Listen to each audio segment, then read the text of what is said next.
As kids, we only had two choices. One, we were allowed to play one sport. We had to choose one sport, and the other was horses, and that was non-negotiable. Always horses, horses, horses, horses all the time. And yeah, I was lucky to grow up on a great farm. It was a great learning curve as a kid to learn about horses, learn about horsemanship. It was a great place to grow up. You just take off and do whatever you want as a kid. Yeah, I wish kids could do that more these days.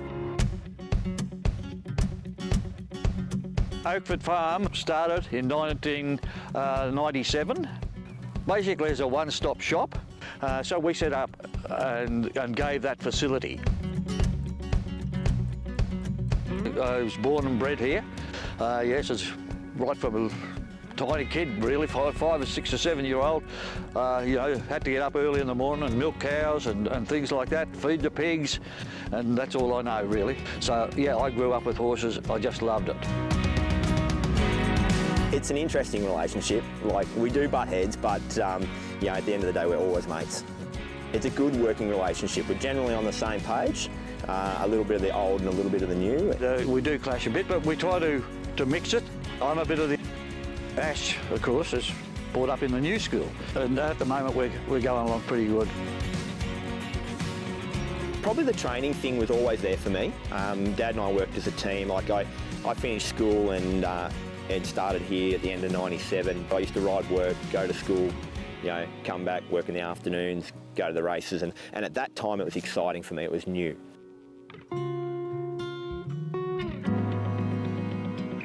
I guess the learning just comes from day to day. You're just there, and right from a little kid I was there with Dad, and I was always in the horses. He'd be like, well, what are you doing that for? Like, I said, well, because you are. It's not an easy thing to do. I have realised that, and I have backed off a little bit and let Ash sort of have a little bit more of the say on where we go and what we do.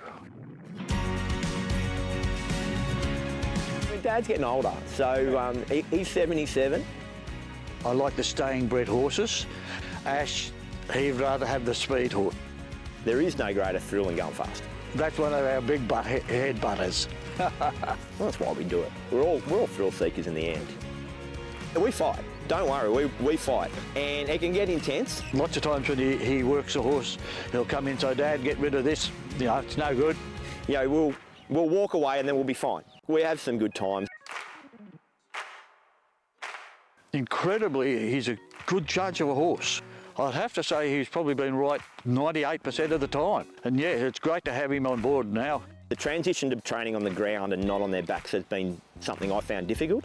To be on the ground and try and train and see what a horse is doing. I still like to jump on one every now and again. I still feel like I've got a good, you know, good touch for a horse that you can jump on and go, yeah, this one feels all right.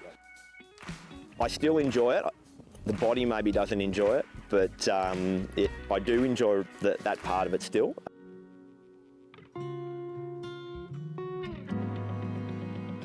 I hate getting old. I wish I was, you know, I could get back riding track work and things like that, but I can't. I just want to keep going as long as I can.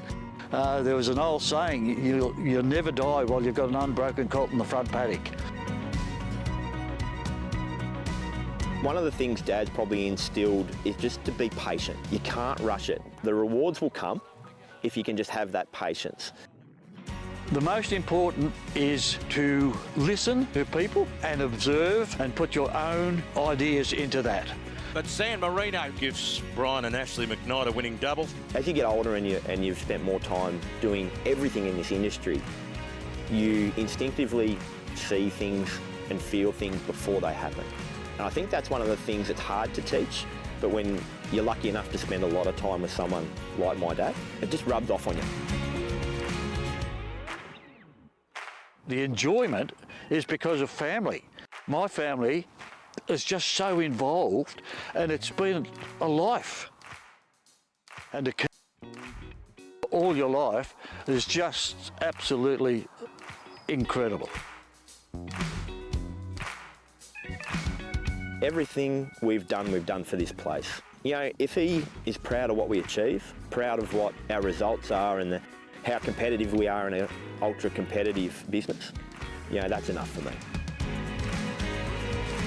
That's what it's all about, and if we can have a cheer at the end of the day, well, you know, happy days.